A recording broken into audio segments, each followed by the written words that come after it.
Welcome back to सुबह सवेरे पाकिस्तान। कुछ बात करेंगे क्रिकेट से रिलेटेड। रमीज़ राजा के चेयरमैन पीसीबी का ओहदा संभालने के बाद हम देख रहे हैं कि क्रिकेट बोर्ड में हलचल जारी है, नई नई खबरें सामने आ रही हैं और अब ये नई खबर आई है कि पाकिस्तान क्रिकेट बोर्ड में बड़े पैमाने पर तब्दीलियां भी मुतवक्के हैं। अच्छा, ज़राए से कुछ चीज़ें आ रही हैं सामने, वही आपके साथ शेयर करेंगे। साबिक क्रिकेटर आकिब जावेद को कौमी टीम का शायद हेड कोच बनने की पेशकश की गई, उन्होंने जो है शायद उससे इनकार कर दिया है और नेशनल हाई परफॉर्मेंस में उनको ओहदा मिलने का इम्कान है। अच्छा, साबिक क्रिकेटर मोइन खान की बात कर लें तो कौमी टीम के मैनेजर बनने का इम्कान जाहिर किया जा रहा है ज़राए के मुताबिक, और जबकि अगर साबिक क्रिकेटर मोहम्मद अकरम की बात करें तो उनको चेयरमैन सिलेक्शन कमेटी लगाए जाने का भी इम्कान है। वो हमारे बॉलिंग कोच भी रह चुके हैं और अब देखना है कि ये चीज़ें ऐसी होती हैं या नहीं होती हैं। बात कर रहे थे, हम देख रहे थे कि रमीज़ राजा साहब इंटरनेशनल कोचेस की बात कर रहे थे और बैरून ममालिक से कोचेस लाने का जिक्र हो रहा था, लेकिन अगर ये पेशकश की गई है, चीज़ें ऐसे सिस्टम में देखी जा रही हैं तो सिस्टम का कहीं ना कहीं ये लोग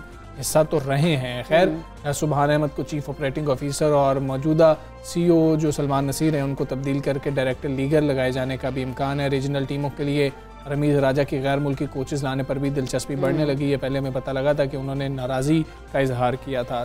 बिल्कुल ऐसे। अच्छा हमजा, अगर हम थोड़ा रावलपिंडी के क्रिकेट स्टेडियम का रुख करें तो वहाँ नेशनल T20 का मेला जारी है। गुज़श्ता रोज़ खेले गए पहले मैच में नॉर्दर्न ने खैबर पख्तूनख्वा को 14 रन से ज़ेर कर लिया था और फातेह टीम ने पहले खेलते हुए 7 विकेट्स के नुकसान पर 181 रन बनाए। मोहम्मद नवाज की बात करें तो सबसे ज़्यादा 51 रन बनाए थे और हदफ के ताकुब में खैबर पख्तूनख्वा की टीम 167 रन पर ढेर हो गई थी। दूसरा मैच सदर्न पंजाब फिर से हार गई, सेंट्रल पंजाब कामयाब रही। और साथ ही बाबर आजम की बात कर ली जाए तो सबसे जल्दी तेज़ तरीन T20 में 7000 रन मुकम्मल करने वाले वो बैट्समैन बन गए और क्रिस गेल का उन्होंने रिकॉर्ड तोड़ा है। विराट कोहली भी क्रिस गेल से नीचे हैं, तो बाबर आजम पाकिस्तान का नाम रोशन कर रहे हैं। सारी सूरत हाल पर बात करेंगे। Senior sports analyst Naseem Rajput साहब हमारे साथ मौजूद हैं। नसीम राजपूत साहब, अस्सलाम वालेकुम, गुड मॉर्निंग सर। सबसे पहले बात कर लेते हैं जो तब्दीलियों की बात हो रही है, आप इससे मुत्तफिक हैं जो ज़राए से खबरें ये सामने आ रही हैं कि जी शायद आकिब जावेद साहब को हेड कोच बनने की ऑफ़र हुई है मोइन खान साहब के हवाले से, या नहीं ऐसी कोई बात नहीं है? किसी न किसी तरह ये लोग हिस्सा रहे हैं पहले भी पाकिस्तान क्रिकेट टीम का। गुड मॉर्निंग आप तमाम लोगों को। क्लियर नहीं है, अभी बहुत सारी चीजों में पिक्चर क्लियर दिखाई नहीं देती। रमीज़ राजा साहब बहुत ज्यादा एक्टिव है इस वक्त, बहुत कोशिशें कर रहे हैं पाकिस्तान क्रिकेट को ट्रैक पे लाने के लिए। उन्होंने अपने एटीट्यूड को बहुत ज्यादा बदला है। जिस तरीके से वो जिस वक्त कमेंटेटर थे हमजा, तो बहुत फ्रैंकली अंदाज में और बहुत समझदारी के साथ उनकी जो भी गुफ्तगू होती थी उसमें का बड़ा आंसर होता था। बहुत मिजा और बहुत टॉप क्लास मिजा रमीज भाई का होता था, लेकिन समझदार इंसान। और उन्होंने जिस अंदाज से चेयरमैन बनने के बाद खुद को ढाला है, जिस अंदाज से वो अब तक जितनी मीटिंग्स कंडक्ट करते आ रहे हैं, जिस अंदाज से वो पाकिस्तान क्रिकेट को लेके चल रहे हैं, मेरा नहीं ख्याल कि अभी हेड कोच की कोई इस तरीके की ऑफर हुई है। जो मेरी इत्तलात है उनके मुताबिक तो मैथ्यू हैडन और वर्नन फैलेंडर होंगे, उनके साथ सकलैन मुश्ताक को जो है वो जिम्मेदारी सौंपी जाएगी। सकलैन मुश्ताक को न्यूजीलैंड के खिलाफ जिम्मेदारी सौंपी गई थी और अब इत्तलात यही है कि उनके साथ अब्दुल रज़ाक भी हो। अच्छा। लेकिन बहुत ज्यादा पाकिस्तान क्रिकेट बोर्ड सिर्फ और सिर्फ एक ऐसे प्लेयर को के जिसकी अपनी एक रेपुटेशन भी हो और एट द सेम टाइम जो मैथ्यू हैडन, वर्नन फैलेंडर को कहीं ना कहीं सपोर्ट कर सके, खिलाड़ियों की मेंटल कंडीशन के मुताबिक कर सके, ताकि ज़ाहिर है उनके पास भी कोई अलादीन का चिराग तो नहीं है हमजा कि वो ऐसे रगड़ेंगे। वो आप खुद IPL में कमेंट्री कर रहे हैं और वो पहुंच रहे हैं जनाबे अली, जब पाकिस्तान टीम पहुंच जाएगी इमारात तो ज्वाइन करेंगे वो पाकिस्तान टीम। कौन सा अलादीन का चिराग लेके कि वो एकदम से मेंटल कंडीशन बदल देंगे। मेरे ख्याल में शायद आकिब जावेद जो है वो इंटर स्कूल कोई टूर्नामेंट होने जा रहा है। अच्छा। और वो इंटर स्कूल टूर्नामेंट कलंदर्स के ताउन से हो। शायद रमीज़ राजा जो आज कराची आए हुए हैं हमारी इत्तलात के, वो कुछ मार्केटिंग के हवाले से मुलाकातें करेंगे यहाँ पर। अच्छा। आपको पता होगा हमजा की Pakistan cricket board Matthew Hayden और वर्नन फैलेंडर पे अपने पैसे नहीं लगा रहे, बल्कि इसकी स्पॉन्सरशिप पे हासिल की है रमीज़ राजा साहब ने एक बैंक के साथ, और उनके अखराजात तमाम वो ही उठाएंगे। इसकी वजह ये हमजा कि अगर किसी की भी तनख्वाह कानून के मुताबिक, पाकिस्तान के कानून के मुताबिक अगर 1 लाख रुपए से ऊपर आप रखते हैं तो उस सूरत में हाल में आपको इश्तिहार देना पड़ जाता है अखबार में। लेकिन आपके पास ना था और आपने फैसला भी करना था।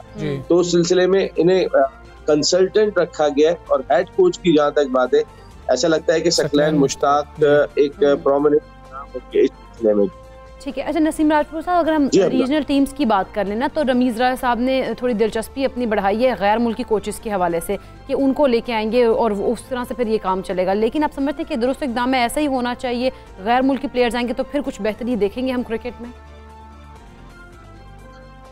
हमारी ना बेस पे काम करने की जरूरत दिखाई देती है। हम अपने बच्चे पे जो 12, 14, 16 साल की उम्र होती है वहां पे काम नहीं करते। हम काम करते हैं 19 और 19 के बाद से फिर आगे काम करना शुरू करते हैं। बाकी दुनिया की जो अपने जो हम उनका फर्क देखते हैं, उसकी वजह ये है कि उनको जो अगर फील्डिंग स्टैंडर्ड है तो वो 12 साल की उम्र से तैयार किया। हमारे यहाँ तो फोकस नहीं किया जाता। तो ये एक अच्छा फैसला होगा कि आप अगर माइंडसेट बदलना है आपने अपने क्रिकेट का, तो उस एज में जाके बदलें, जो 12 साल है, जो 14 साल, जो 16 साल, ताकि वो आगे जाके हमें फायदा पहुंचा सके। अगर कोच लगाए जाते देखिए तो एक होगा वो लैंग्वेज बैरियर होगा, क्योंकि हमारे यहाँ पर ज्यादा बच्चे जो आ रहे हैं वो आमतौर पे आ रहे होते हैं, वो तमाम के तमाम आपको पता है गांव देहात से आ रहे हैं, KPK में पहाड़ों तालीम नहीं है, बड़ी प्रॉब्लम दिखाई दे। हमें कप्तान बनाना मुश्किल हो जाता है, हमें क्रिकेट बोर्ड का चेयरमैन बनाना मुश्किल हो जाता है कि कोई चेयरमैन ऐसा मिल जाए जो अंग्रेजी बोल लेता हो सही तरीके से, तो वो भी मुश्किल हो जाता है। तो ऐसे माइंडसेट अगर बच्चों को चेंज किया जा रहा है, ये फैसला कर रहे हैं और उनके साथ अच्छे ढंग के कोच लगाएं, जो वो बैरियर होगा उसको कवर तो अच्छा होगा। जी ठीक है नसीम राजू साहब, ये भी बता दीजिएगा जरा कि अब हम नेशनल T20 कप का जिक्र कर लेते हैं। रमीज राजा साहब बात करते हैं कि कप्तान को कप्तान बनाना है, इमरान खान जैसा कप्तान बनाना है, बेहतरीन कप्तान बनाना है, उसको हमने बहुत ज़्यादा इख्तियारात दे देने हैं। अभी जो हालात हैं, कप्तान भी हमारा खेल रहा है T20 कप, अब आप देखें तो क्या हमारा कप्तान इस पोजीशन में है कि कहे कि नहीं मुझे शुएब मलिक चाहिए टीम के अंदर, नहीं मुझे ये खिलाड़ी नहीं चाहिए मिडिल ऑर्डर के अंदर, मुझे मिडिल ऑर्डर के अंदर ये चाहिए, मुझे लेग स्पिनर शायद ये वाला चाहिए, मुझे वो वाला नहीं चाहिए। क्या आप समझ रहे हैं कि रमीज राजा सुनने को तैयार होंगे कि हमें टीम तब्दील कर लेनी चाहिए? देखिए इकरा ने भी बहुत अच्छी बात की थी हमजा, जो जूनियर सेशन की तरफ जा रहे थे। लेकिन मैं आपको एक बात बताऊं, इसमें जो इम्पोर्टेंट चीज है, देखिए बाबर आजम उस वक्त भी नहीं इतना ज्यादा बोल रहे थे जिस वक्त मिसबाहुल हक और वकार यूनुस थे। इसकी वजह ये कि वो नए नए कप्तान बने थे और उनको कप्तान लाने में और उनको कप्तान सपोर्ट करने में बड़ा रोल प्ले किया था मिसबाहुल हक ने और वकार ने, इसमें कोई शुबा नहीं है। लेकिन इस वक्त शायद वो पोजीशन में ना हो। इस वक्त तो मेरे ख्याल है चेयरमैन सिलेक्शन कमेटी भी किसी पोजीशन में नहीं होंगे, और रमीज राजा साहब जैसे इस वक्त मेहनत कर रहे हैं, जो एफर्ट कर रहे हैं, वो एक इंडियन फिल्म आई थी कि वो हर एक मसीहा निकलता है, तो शहनशाह बने हुए वो तकरीबन इस तरीके के वो काम करते हुए दिखाई, सबसे उधर पहुंच जाते हैं, उधर मीटिंग कर रहे होते हैं। तो वो एक फिक्र नजर आ रही है उनमें पाकिस्तान क्रिकेट की। लेकिन पाकिस्तान का सिस्टम देखें, अभी नए नए आए हैं, इस सिस्टम में रहते हुए काम करना इतना आसान काम नहीं होता। जब जिनके मुफाद पूरे नहीं होते और वो टांगे खींचना शुरू करते हैं ना, वो फिर सिस्टम को एकदम से खराब करते हैं। नहीं, आपको तब्दीली नजर आ रही है, आपको तब्दीली नजर आ रही है कि जो T20 वर्ल्ड कप के लिए स्क्वाड हमने फाइनल कर लिया, उसके अंदर वैसे तो 4-5 खिलाड़ी हैं जिनको तब्दील किया जा सकता है, लेकिन 2-3 की कम से कम तब्दीली आपको नजर आ रही? अब जब होनी चाहिए, देखें अगर नहीं की इन्होंने तो फिर पाकिस्तान क्रिकेट टीम को ये जो कौम इतना बैक करने के लिए तैयार बैठी हुई है, शायद वो बैक उस तरीके से ना करे, उनके जहन में फिर निकल जाएगा कि हम टीम क्या उतारी है मैदान में। तो शुएब मलिक ने जिस तरीके की पारी ली है यार, वो एक प्रॉपर मैच विनिंग नॉक थी, और शुएब ने अब तक जितनी बैटिंग की है उसके अंदर आप देखें वो आउट नहीं हो रहे। हमें यही एक रोल चाहिए कि हाँ मुश्किल में मैच कर, वहाँ पर कोई एक्सपीरियंस तो दिखाई दे। खुशदिल से उस तरीके से परफॉर्म नहीं हो रहा, आसिफ से उस तरीके से परफॉर्म नहीं हो रहा, शुएब मकसूद ने 2 इनिंग खेली, आजम खान से बिल्कुल परफॉर्म नहीं हो रहा, उन्होंने जो 46 रन कल किए हैं वो 1 इनिंग खेली है उन्होंने। तो अगर हम देखते हैं तो हमें चेंजेस की जरूरत दिखाई दे रही है। ये कैसे हम खेलेंगे आप बताएं हमजा, अगर मैं आप कैप्टन और टीम का, मैं आपको कहूंगा इस मिडिल ऑर्डर में से ले लें, तो आप बोलेंगे यार मैं करूं तो करूं क्या, मैं किसको खिलाऊं किसको ना खिलाऊं। हसन अली को 5वें नंबर पे खिला दूंगा। नसीम राजपूत साहब, मैं हसन अली को 5वें नंबर पे खिला दूंगा, जैसा इस वक्त का मेरा मिडिल ऑर्डर है। अगर मैं कप्तान हूंगा तो ये भी साथ, अगर ओवर्स की कंडीशन देखेंगे हमजा आप उसको जी। अच्छा ये भी है कि अगर बाकी अगर हम देख लें हैदर अली के हवाले से, हैदर अली ने अच्छा स्कोर किया, लेकिन श्रीलंका जो टीम जा रही है शाहीन्स की, उसके अंदर वो नायब कप्तान है, यानी कि वो तो बिल्कुल हमारे प्लान से आउट हैं। हमने सोच लिया कि हैदर को हमने नहीं लेके जाना, वो बेशक दूसरे नंबर वाले टॉप स्कोरर ही क्यों ना हो। दूसरा, वहाब रियाज की बॉलिंग अच्छी रही है। बिल्कुल, वहाब ने बहुत अच्छी बॉलिंग की है। अगर सेंट्रल पंजाब की कामयाबियों में कोई बहुत बड़ा इंपॉर्टेंट रोल रहा है, मैं बाबर आजम से भी बड़ा रोल कहूंगा, क्योंकि अब हमारी पिचेस पे बॉलिंग बहुत डिफिकल्ट काम है, तो वो बिलाशुबा वहाब रियाज ने बहुत अच्छी और जगह पे गेंदें की। लेकिन मैं भी वहाब के बारे में इतना मुश्किल लग रहा है कि वो होते हैं या नहीं होते हैं, क्योंकि अगर कोई चेंज हुआ फास्ट बॉलिंग में तो शायद पहली चॉइस इनकी शाहनवाज धानी हो, कि धानी अभी भी जिस तरीके की बॉलिंग कर रहे हैं और जिस तरह वो पीएसएल में गेंदे करके आ रहे हैं, अनफॉर्चुनेट है इस मुल्क का कि जो आदमी फॉर्म में परफॉर्म कर रहा है, आप उसको टेस्ट मैच में डाला हुआ है और उसको वहां भी खेलने का मौका नहीं मिल रहा, तो खेलना चाहिए था जहां आपको प्रैक्टिस करा दी थी। तो अब इस वजह से उन्हें शामिल नहीं किया कि हमने अभी तक उनका इंटरनेशनल डेब्यू नहीं कराया T20 क्रिकेट में।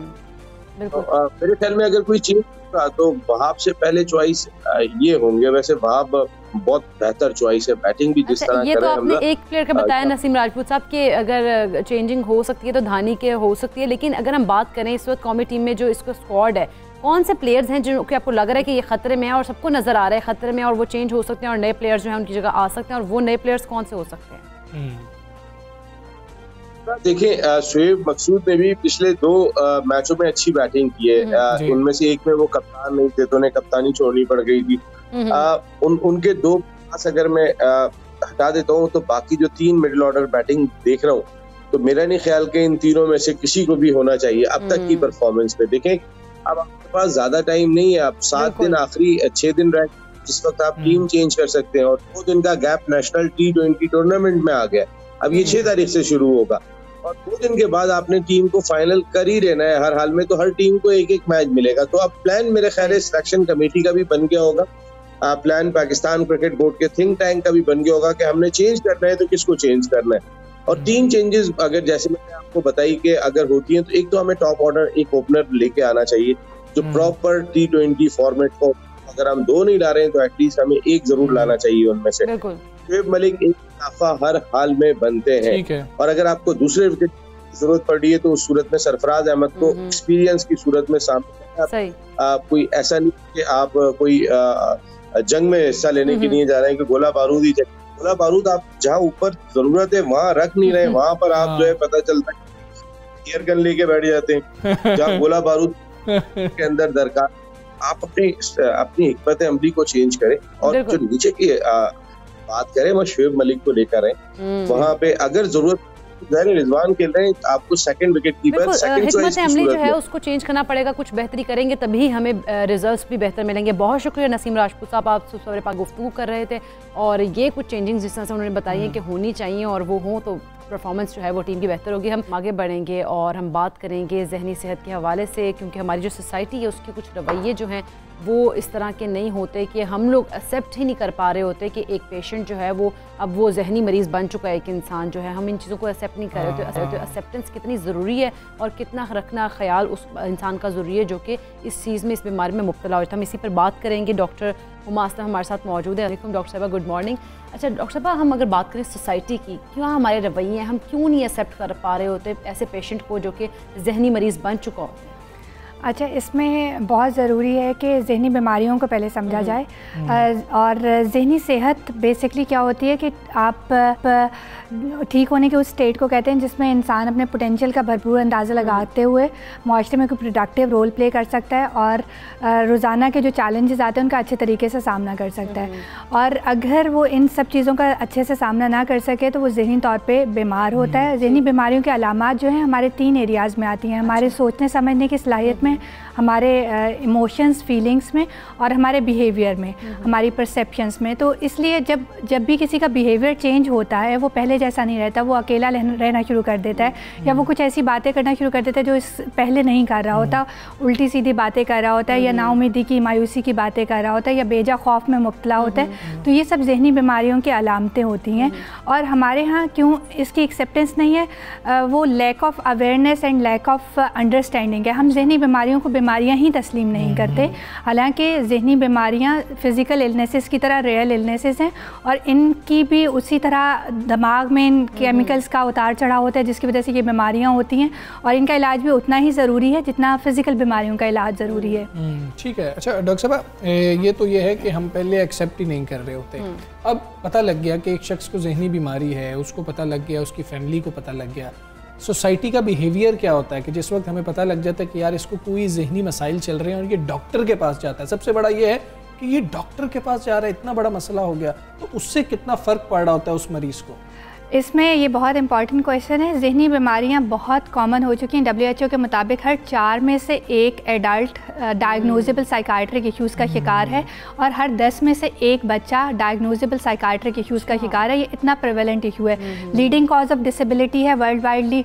डिजीज़ बर्डन में इस टाइम सबसे टॉप पे साइकाट्रिक इश्यूज़ जा रहे हैं। कोविड के बाद से इनमें सिग्निफिकेंट इजाफा हुआ है। सो हम में से हर कोई कभी ना, हर 4 में से 1 बंदा है, तो हम में से हर कोई कभी ना कभी जहनी बीमारी का शिकार हो सकता है। असल में again there is lack of understanding and knowledge about psychiatric illnesses. समझा जाता है कि जब कोई जहनी बीमार होता है तो वो बहुत ज़्यादा वायलेंट हो जाता है, वो अपने आप में नहीं रहता और वो किसी को नुकसान पहुंचा सकता है या अपने आप को नुकसान पहुंचा सकता है या किसी को कुछ कह सकता है, ऐसी बातें कर सकता है। तो ये जो अलामात हैं ये बहुत कम जहनी बीमारियों में होती हैं। जो नॉर्मल या प्रिवेलेंट साइकाट्रिक इश्यूज़ हैं वो ज़्यादातर डिप्रेशन और एंग्जाइटी के मसाइल हैं जिनमें इस तरह के कोई बिहेवियर्स नहीं होते।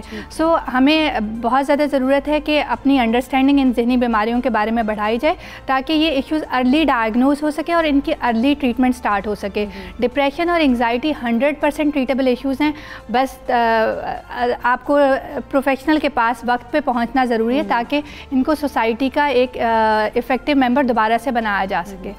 लेकिन सोसाइटी की अगर हम बात करें कि उनका कितना अहम रोल होता है इसके अंदर कि वो एक जो पेशेंट एक बन गया है, जहनी मरीज़ बन गया एक इंसान, उसको दोबारा से ठीक करें, क्योंकि हम देखते हैं कि हमारी सोसाइटी में ये रवैया होता है ये तो पागल हो गया, इसको तो मतलब पागल खाने में लोग इग्नोर भी कर रहे होते हैं और काफ़ी उनको मतलब उनकी आप कह लें कि उनकी इंसल्ट भी कर रहे होते हैं, तो वो और इस चीज़ का शिकार होते हैं। हमारे यहाँ रवैया कैसे बेहतर? जी, हमारे यहाँ अनफॉर्चुनेटली जब कोई जहनी बीमारी का शिकार होता है तो उस बंदे को ब्लेम किया जाता है और इसे करैक्टर की वीकनेस कहा जाता है या अक्सर मज़हब से दूरी की वजह करार दिया जाता है या डिफरेंट हर एक के जहन में जो चीज़ आती है वो ऐसे कहता है। जैसे डिप्रेशन की एक की सिम्टम है कि वो मायूस होता है, उसे कोई राह नज़र नहीं आती, उसे हेल्पलेसनेस होपलेसनेस फील होती है, ज़िंदगी रहने के काबिल नहीं लगती। तो अगर वो ये चीज़ किसी से डिस्कस करता है और उसे आगे से ये कह दिया जाए कि तुम ऐसा क्यों सोच रहे हो और मायूसी तो कुफर होती है, तुम्हें ऐसा नहीं सोचना चाहिए, अगर वो ऐसा कर सकता तो वो आपसे ये चीज़ डिस्कस क्यों करता? वो तो इतना हेल्पलेस हो चुका है कि वो आपसे डिस्कस कर रहा है। जब आप उसको क्रिटिसाइज़ करते हैं, उसको उसकी बीमारी के लिए ही ब्लेम करते हैं, तो क्या होता है वो अपनी बात डिस्कस करना आपसे छोड़ देता है, वो ट्रीटमेंट में डिलेज आना शुरू हो जाते हैं और देखा गया है कि अनट्रीटेड डिप्रेशन और एंग्जाइटी 15% लोग खुदकुशी की तरफ चले जाते हैं और सुसाइड एक प्रेवलेंट इशू बनता जा रहा है। इवन हमारी सोसाइटी में भी अब आए रोज़ इस तरह के वाक़यात सामने आ रहे हैं। ठीक है। अच्छा डॉक्टर साहब, ये भी आखिर में जल्दी से बता दीजिएगा, तन्हाई का जो लोग शिकार हो जाते हैं वो वजह क्या है? इर्द गिर्द रिश्तेदार होते नहीं हैं, घर वाले होते नहीं हैं, फिर तन्हाई का शिकार कैसे हो जाता है? उसमें एक तो ये है कि अगर वो डिप्रेशन में जा चुका है तो वो उसे लगता है कि कोई उसकी मदद नहीं कर सकता, वो अकेले रहना पसंद करता है या डिफरेंट और साइकाट्रिक इश्यूज़ हैं जिसमें वो सेल्फ़ आइसोलेटेड हो जाता है, सोशली विड्रॉन हो जाता है। एक तो ये है, एक वैसे भी हमारे घरों में आजकल कम्युनिकेशन का वो लेवल नहीं रहा जो पहले होता था। स्क्रीन टाइम बहुत ज़्यादा बढ़ गया है, लोग अपनी स्क्रीन से ज़्यादा कनेक्टेड हैं एज़ कम्पेयर टू एक दूसरे का रियूनियन नहीं होता। फैमिली कि 4-5 लोग आपस में बैठे हैं लेकिन सब अपने अपने फ़ोन पे हैं, तो जो पहले सपोर्ट या कम्युनिकेशन का लेवल था वो काफ़ी कम होता जा रहा है, जिसकी वजह से साइकाट्रिक इश्यूज आए रोज़ बढ़ते जा रहे हैं। ठीक है डॉक्टर उमा, बहुत शुक्रिया आपका। सबसे पाकिस्तान का बनी बड़ा अहम इशू है और अगर कोई शख्स जहनी मसाइल का शिकार है तो उसको ब्लेम मत कीजिए, उसकी मदद कीजिए। सबसे ज़्यादा बेहतर यह है कि फैमिली जो है वो मिलजुल कर बैठें और इस तरह के जो मामला था उनको आगे बढ़ने ही ना दें। बिल्कुल ऐसे। हमें इजाज़त दीजिए, अपना बहुत ख्याल रखिए। अल्लाह हाफ़िज़।